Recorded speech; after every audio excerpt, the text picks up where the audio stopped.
الحمد لله رب العالمين حمدا شاكرين، والصلاة والسلام على سيدنا ومولانا محمد وعلى آله وأصحابه أجمعين. أما بعد، فأعوذ بالله السميع العليم من الشيطان الرجيم.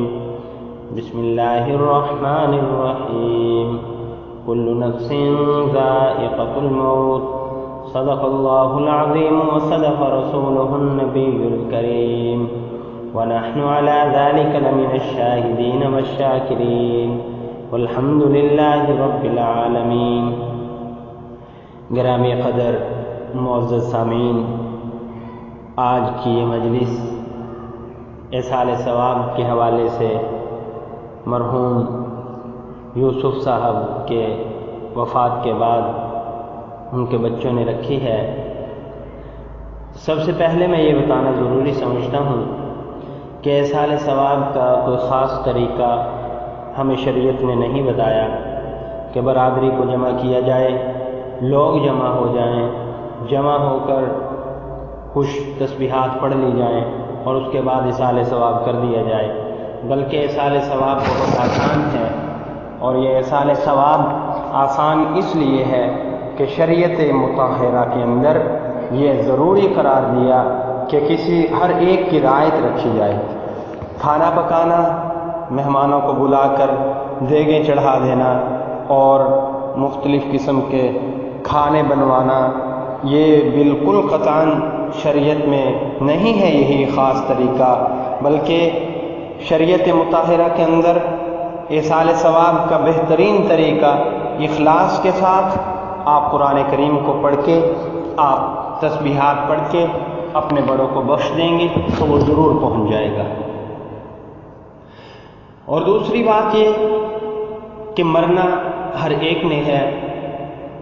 آج مرحوم یوسف صاحب ہمارے اندر نہیں ہیں اور ہمیں دیکھنا یہ چاہیے کہ ہر جانے والا ہمیں یہ بتا کے جا رہا ہے کہ میں چلا گیا، پیچھے سے تم نے آنا ہے. اب ہم نے کیا کرنا ہے؟ اب ہمارا کیا ہوگا؟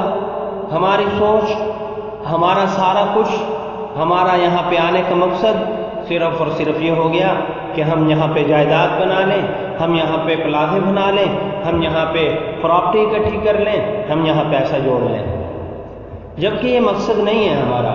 ہم مسلمان ہیں. اللہ تعالیٰ نے فرمایا قرآن کریم میں، وَمَا خَلَقْتُ الْجِنَّ وَالْإِنسَ إِلَّا لِيَعْبُدُونَ، کہ ہم نے انسان اور جنوں کو کس لیے پیدا کیا؟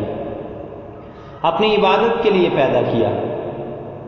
میرے بھائیوں، ہم یہاں پہ جو جمع ہیں ایک میت کے احصال ثواب کے لیے، پھر یہ کہ جو دنیا سے چلا گیا اس نے واپس نہیں آنا، تو ہمارا مقصد یہ ہونا چاہیے وَمَا خَلَقْتُ الْجِنَّ وَالْإِنسَ إِلَّا لِيَعْبُدُونَ، کہ ہمارا مقصد عبادت ہے. اور پراپرٹی بنانے والا، پلازے بنانے والا تو بہت زیادہ نہیں کھا جائے گا. کھانا تو وہی ہے جو اللہ تعالیٰ نے مقدر کر رکھا ہے. اور اللہ تعالیٰ نے قرآن کریم میں خود فرمایا وَمَا مِن دَابَّةٍ فِي الْأَرْضِ إِلَّا عَلَى اللَّهِ رِزْقُهَا، تو اللہ رب العزت نے رزق کا وعدہ کر لیا. دابا چوپاہوں کو جو کھلائے گا وہ ہمیں نہیں کھلائے گا، کھلائے گا ضرور کھلائے گا. یہ ذہن بنانا چھوڑنا چاہیے کہ دنیا کے اندر عزت پیسے کے ساتھ ہے، دنیا کے اندر عزت گاڑی کے ساتھ ہے، دنیا کے اندر عزت بنگلے کے ساتھ ہے. پیسہ ہوگا تمہاری عزت ہوگی؟ نہیں جناب، نہیں. بڑے بڑے پیسے والوں کو ذلیل ہوتے نہیں دیکھ رہے ہم. بڑے بڑے پیسے والے، بڑی بڑی جاگیروں والے، بڑی بڑی آف شور کمپنیوں والے، اب دیکھو کہ عزت جو ہوتی ہے، عزت وہ اللہ تعالیٰ کے ہاتھ میں ہے. وَتُعِزُّ مَن تَشَاءُ وَتُذِلُّ مَن تَشَاءُ. لیکن آج ہم مسلمانوں نے اجتماعی طور پر اس چیز کو سوچنا چھوڑ دیا. ہماری غلط سوچ یہ ہو گئی کہ ہمیں پیسہ ہمارے پاس ہوگا تو عزت ہوگی. نہیں ہوگی عزت، بلکہ ذلت. اگر پیسہ ہو اور ایک آدمی آپ کو جھک کے سلام کر رہا ہے، سلوٹ کر رہا ہے، تو وہ آپ کے پیسے کی وجہ سے ہے. جب آپ اس کے پاس سے چلے جاؤ گے تو وہ گالی بھی دے دے گا. اللہ، مجھے ایک واقعہ یاد آیا کہ یتیم یتیم بچوں کی تربیت کی طرف کسی کی توجہ نہیں ہوتی۔ اگر یتیم کا ذکر ہوتا ہے ہمارے معاشرے میں، وہ اس حوالے سے ہوتا ہے کہ اس یتیم کو، یہ یتیم کھائے گا کہاں سے، اس یتیم کے پاس کیسے اس کو لے کے چلنا ہے، اس یتیم کی پراپرٹی کیسے بنے گی، اس حوالے سے سوچ آتی ہے، لیکن یہ نہیں آتی کہ یہ یتیم ہے، اس کے باپ کو اصال ثواب کیسے پہنچے گا۔ وہ بات میرے ذہن سے نکل جائے گی، وہ بتا دو کہ ایک آدمی وہ فوت ہو گیا۔ کتابوں میں لکھا ہے کہ جب وہ فوت ہوا تو اس کا بچہ چھوٹا تھا، ماں اس کی جو ہے وہ قرآن کریم پڑھانے کے لیے اس کو چھوڑ آئی۔ تو جب قاری صاحب نے بسم اللہ الرحمن الرحیم پڑھایا، کہتے کہ اس سے پہلے اس کی قبر جو ہے وہ جہنم کے گڑھوں میں سے گڑھا بنی ہوئی تھی۔ تو جب اس نے بسم اللہ الرحمن الرحیم پڑھا تو وہ کسی صاحب کو خواب میں آئے، تو اللہ تعالیٰ نے بخشش کا اعلان کر دیا کہ میرے بندے کا بچہ جو ہے وہ بسم اللہ الرحمن الرحیم کہہ رہا ہے، شروع کرتا ہوں اللہ کے نام سے جو بڑا مہربان نہایت رحم کرم کرنے والا۔ اب رحم کرنے والا، تو اللہ تعالیٰ نے کہا اعلان کرتا ہوں کہ اس کے باپ کو بخش دو کہ اس کے بیٹے نے مجھے رحیم اور رحمان کہا۔ تو میرے بھائیو، سوچنے کی بات یہ کہ ہماری ساری کی ساری سوچ تباہی کی طرف جا رہی ہے کہ کامیابی دنیا کے اندر ہی ہے، کامیابی دنیا کے اندر نہیں۔ اور میرے خیال میں یہاں خواتین کی طرف بھی ہماری آواز جا رہی ہوگی، تو خواتین اس بات کو غور سے سنیں کہ ہم نے اپنے بچوں کی تربیت کیسے کرنی ہے، اور پھر یتیم بچوں کی تربیت کیسے ہوتی ہے۔ آپ نے نام سنا ہوگا، ایک بڑا نام ہے، آپ نے نام سنا ہوگا بایزید بسطامی۔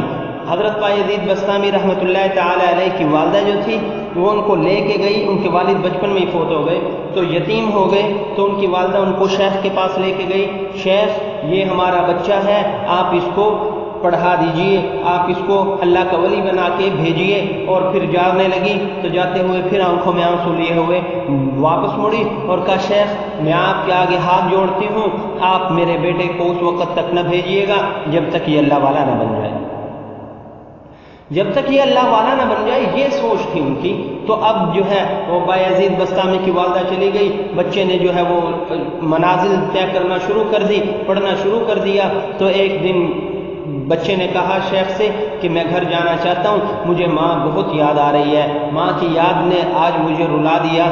تو شیخ نے کہا کہ ماں سے تو وعدہ کیا ہے، دل میں سوچا کہ ماں سے تو وعدہ کیا ہے کہ اس کو بھیجوں گا نہیں جب تک یہ ولی اللہ نہیں بن جائے گا، لیکن اب یہ کہہ رہے ہیں۔ تو شیخ کے ذہن میں ایک بات آئی، شیخ نے ان کو بہت سارا مہینوں کا سبق دے دیا، اور جب وہ لے کے سبق اندر چلے گئے کمرے میں، حجرہ میں جا کے دیکھا کہ یہ سبق تو یاد نہیں ہو سکتا۔ اس بچے نے کہا کہ ماں بھی کہتی ہے کہ ہر کام اللہ کرتے ہیں، شیخ بھی کہتے ہیں کہ ہر کام اللہ کرتے ہیں، جو کام مشکل لگے اللہ پہ چھوڑ دو۔ اس بچے نے 2 رکعت نماز پڑھی اور اللہ کے سامنے آہوازاری کی، اے اللہ، ماں بھی کہتی ہے، شیخ بھی کہتے ہیں کہ ہر کام اللہ کرتے ہیں، تو آج شیخ نے مجھے سبق زیادہ دے دیا، یا اللہ آپ سے دعا کر رہا ہوں، یا اللہ یہ میرا سبق مجھے یاد ہو جائے۔ تو دعا کی، دعا کر کے باہر آئے، شیخ کو سنانا شروع کیا، شیخ نے سنا سبق، شیخ نے سارا سبق سنا، تو ایک غلطی نہیں آ رہی، ایک اٹکن نہیں آ رہی۔ شیخ سمجھ گئے کہ اس بچے کی ماں کی دعائیں رنگ لے آئی، اس بچے کی نیکی رنگ لے آئی، اس بچے کے باپ کی اور ماں کی نیکی رنگ لے آئی، اس کی بچے کی ماں کی دعائیں رنگ لے آئی۔ اب شیخ نے کہا کہ ٹھیک ہے جاؤ۔ اب وہ بچہ جاتا ہے، جا کے دروازے پہ دستک دیتا ہے، دستک دیتا ہے تو باہر کھڑا ہوتا ہے، ماں پوچھتی ہے کون؟ کہا ماں میں تیرا بیٹا بایزید، ماں میں تیرا بیٹا بایزید۔ تو آگے سے جواب ملا، کہاں سے آ گئے، کیوں آ گئے؟ میرا بیٹا تو اس وقت تک نہیں آئے گا جب تک کہ وہ اللہ کا ولی نہ بن جائے، جاؤ چلے جاؤ۔ وہ واپس گئے، شیخ جو ہیں انہوں نے دیکھا، انہوں نے کہا خیریت آپ آ گئے؟ تو انہوں نے جب بچے نے سر اٹھایا تو رو رو کے اس کی آنکھیں سرخ تھی، کہا کہ ماں نے کہا کہ جب تک سبق پورا نہیں ہوتا اس وقت تک نہیں آنا۔ تو شیخ نے ان کو پھر کہا کہ کوئی بات نہیں، لیکن یہ بتاؤ کہ آپ ماں سے ناراض ہو کے آئے؟ تو بیٹے نے کہا نہیں، ماں سے ناراض نہیں، وہ میرے فائدے کا سوچ رہی ہے، میرے فائدے کے لیے سوچ رہی ہے۔ تو شیخ نے کہا چلیے ٹھیک ہے، آپ اپنا سبق جاری کیجیے۔ 16 سال کے بعد وہ شیخ کی خدمت میں 16 سال رہے۔ 16 سال کے بعد شیخ کو خواب میں جناب رسالت مآب صلی اللہ علیہ وسلم کی زیارت ہوئی، اور حضرت رسالت مآب صلی اللہ علیہ وسلم نے شیخ سے کہا کہ بایزید کامیاب ہو گئے، بایزید کو ولایت کا اعلیٰ درجہ مل گیا، ولایت اکبر مل گئی، اب ان کو جانے دیجئے۔ تو اب شیخ نے اپنی پگڑی اتار کے بایزید بستامی کے سر پہ رکھی اور کہا کہ بیٹا جاؤ، کامیاب ہو گئے۔ یہ تربیت ہے، یہ تربیت ہے ماؤں کی۔ اگر ایسی تربیت ہوگی تو پھر ہی کام